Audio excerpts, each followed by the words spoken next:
At the beginning of the movie, there is a city where rich and poor people live together, but the rich people do not support the poor at all.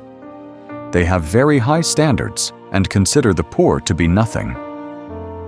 The movie is based on a man who lives in this city. He lives with his mother. He loves comedy very much and dreams of becoming a very big comedian one day. His idol is a man who hosts a very famous comedy show, and he often says that one day he will stand with him on that show. For this, he works very hard. One day, we see him working for a company, holding a signboard and standing on the road. Some mischievous boys come there, tease him, snatch his signboard, and run away. He runs after them to get his signboard back, but the boys beat him badly and even hit him in the face with the signboard, which breaks. After that, he goes to his boss and tells him everything that happened. But instead of believing him, the boss scolds him and says that such things cannot happen and that he will not even pay his salary. Because of his lack of confidence, he cannot defend himself and leaves sadly, wondering whether he is so insignificant that no one believes him. He returns home and starts dancing. The next day, he meets a colleague and tells him about the boys. The colleague says that this was very wrong and that he should have protected himself, and then he gives him a gun for protection. He does not really want to take it, but the colleague forces him to keep it. While returning home in a bus, a small child sitting in front of him makes him laugh, and he tries to make the child laugh too. The child starts laughing loudly, but the child's mother gets angry and tells him not to disturb them. At that moment, he starts laughing uncontrollably again. We are told that he has a serious psychological disorder because of which he cannot control his laughter. He shows the woman a card explaining his condition. He is poor and his medicines are very expensive, so he receives them for free from a government medical center. One day, he goes to his psychiatrist, who asks to see his diary. When she opens it, she finds disturbing lines written in it, showing how badly he has suffered in life. At home, his mother keeps asking whether any letter has come from Thomas, believing that if Thomas learns about their situation, he will surely help them. One day, while returning home, he meets a single mother with a young daughter. He begins to like her. Later, she comes to his house and asks whether he has been following her. He admits that he likes her, and she laughs, after which they become friendly. He then gets a job performing as a clown in a children's hospital. While performing, the gun falls out of his pocket, frightening the children and the staff. News spreads quickly, and he is fired from the job. His boss refuses to believe that the gun belonged to someone else and accuses him of lying. This breaks his heart again because the gun had been forced on him by his colleague. Later, while traveling on a train, 3 businessmen begin harassing a woman. Because of his mental condition, he suddenly starts laughing, and the 3 men think he is laughing at them. They beat him badly until he is bleeding.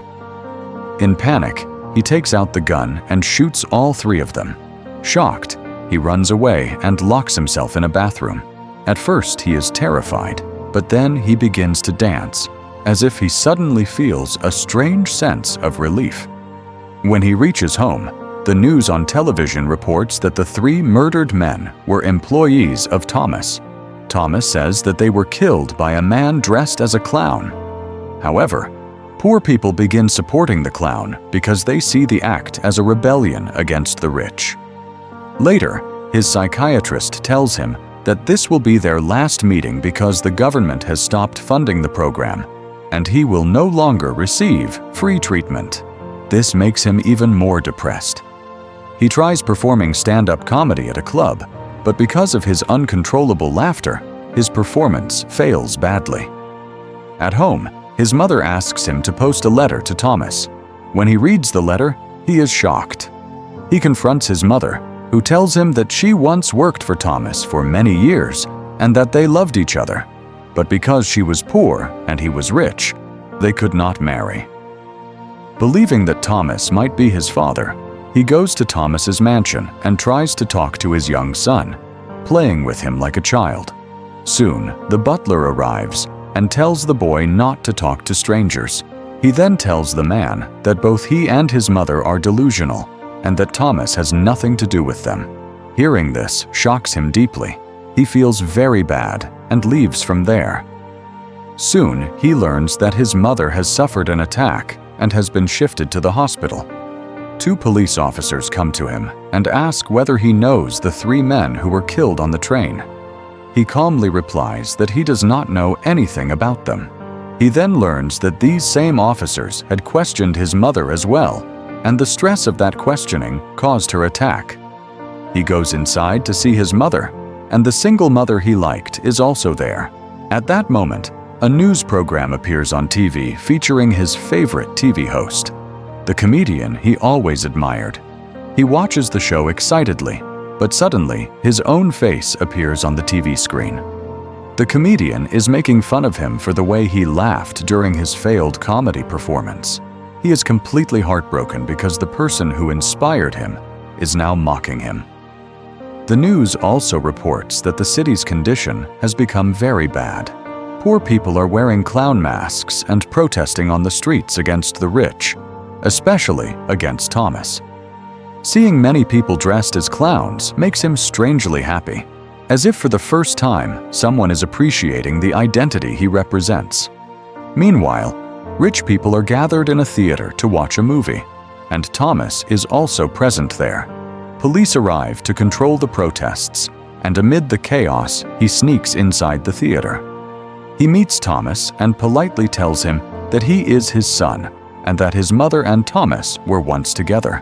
Thomas angrily replies that he does not know any woman by that name and punches him hard in the face, making his nose bleed. He then returns home. After some time, the police call him again because they want to continue the investigation about the 3 murders on the train. Around the same time, he learns that his favorite comedian has invited him to appear on the show. In fact, the comedian had already aired a clip of him earlier, which increased the show's ratings because people found him interesting.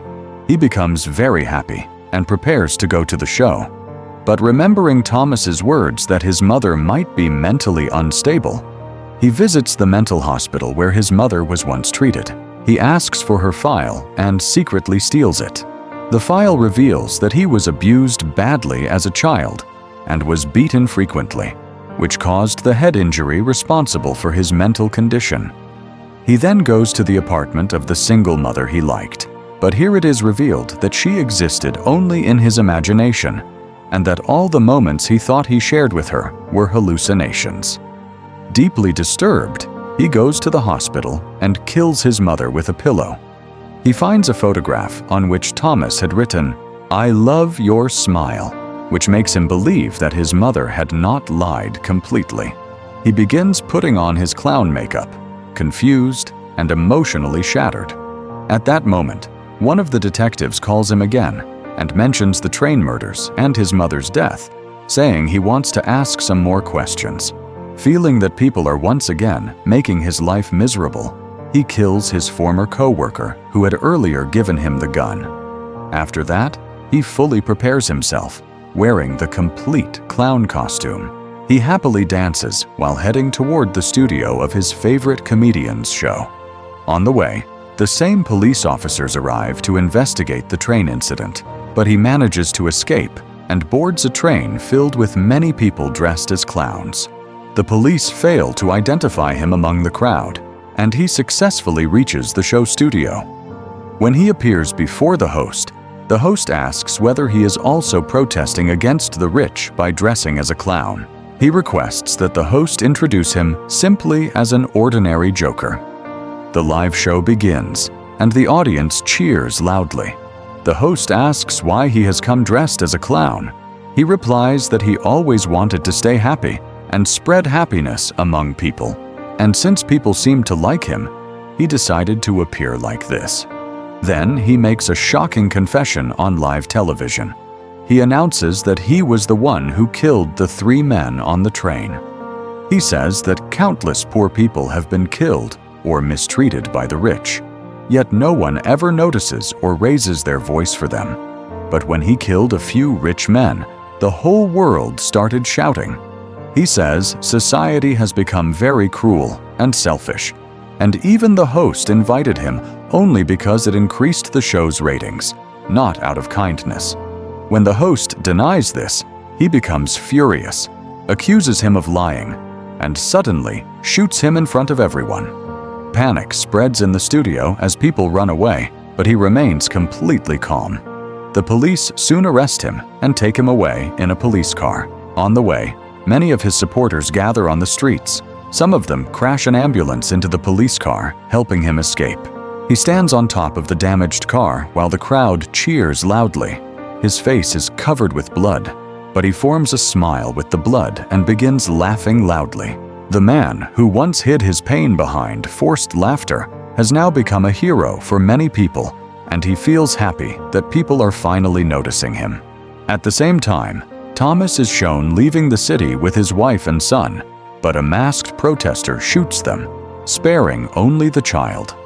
The scene then changes, and Arthur, now fully the Joker, is seen in a psychiatric institution, laughing again. When the psychiatrist asks why he keeps laughing without reason, he replies that she would never understand this feeling.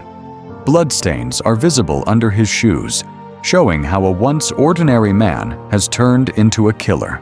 The movie leaves the message that when a person is constantly mistreated and tortured, he can eventually become something very dangerous.